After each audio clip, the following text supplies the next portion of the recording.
भगवान श्री कृष्ण कहते हैं, अकेलापन ही वो जगह है जहाँ आत्मा और परमात्मा का मिलन होता है।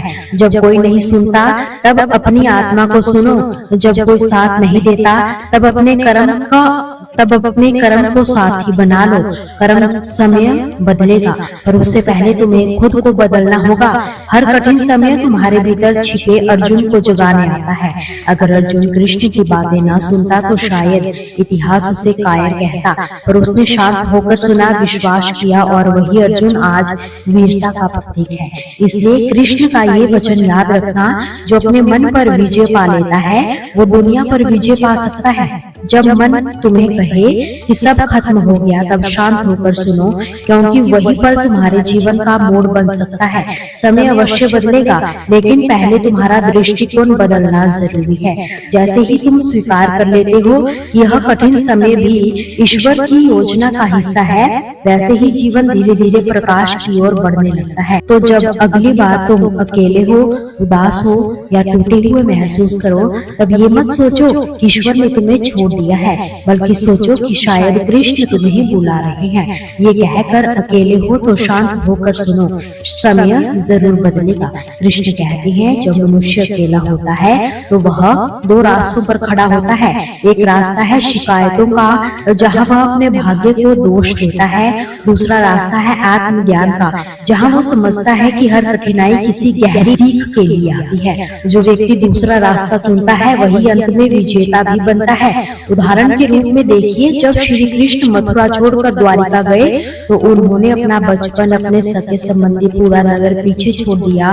हर कोई सोच सकता था कि ये हानि है, पर श्री कृष्ण जानते हैं कि ये परिवर्तन भविष्य की स्थिरता के लिए है। उन्होंने अकेलेपन को स्वीकार किया और उसी से द्वारका जैसी महानगरी की स्थापना की गई। यानी कभी कभी जीवन तुम्हें तोड़ता नहीं, बल्कि तुम्हें किसी बड़े कार्य के लिए तैयार करता है।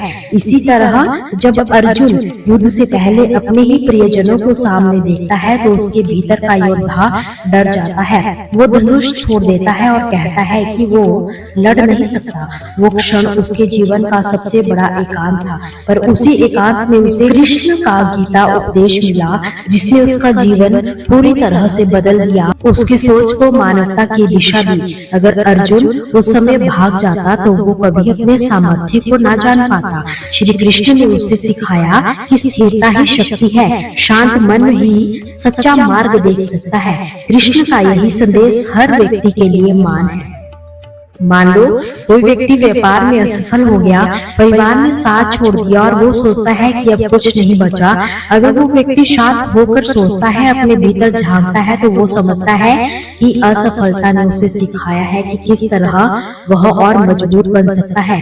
जैसे बीज को अंकुर बनने के लिए पहले मिट्टी में दबना पड़ता है, वैसे ही इंसान को सफलता से पहले अंधेरे में रहकर खुद को पहचानना पड़ता है। श्री कृष्ण ने कहा था, जो हुआ अच्छा हुआ, और जो हो रहा है अच्छा हो रहा है, जो होगा वो भी अच्छा ही होगा।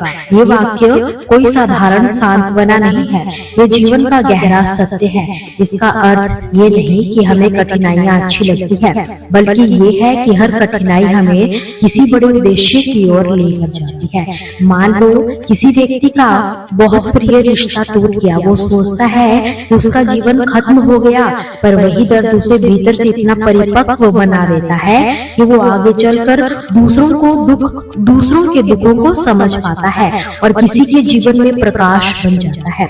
यानी वह अनुभव जो कभी पीड़ा था, बाद में उसका सबसे बड़ा आशीर्वाद बन जाता है। श्री कृष्ण ने कहा है कि जो व्यक्ति अपने मन को नियंत्रित कर लेता है वही सच्चा साधक है। अगर मन कहे कि सब खत्म हो गया तो खुद से कहो, नहीं, बस ये तो शुरुआत है। दोस्तों, आपसे फिर मुलाकात होगी श्री कृष्ण के अनमोल विचारों के साथ। हमसे जुड़े रहने के लिए चैनल को सब्सक्राइब जरूर कीजिए। वीडियो को लाइक और शेयर करना बिल्कुल भी न भूलिए। कमेंट सेक्शन में जय श्री कृष्ण जरूर लिखिए।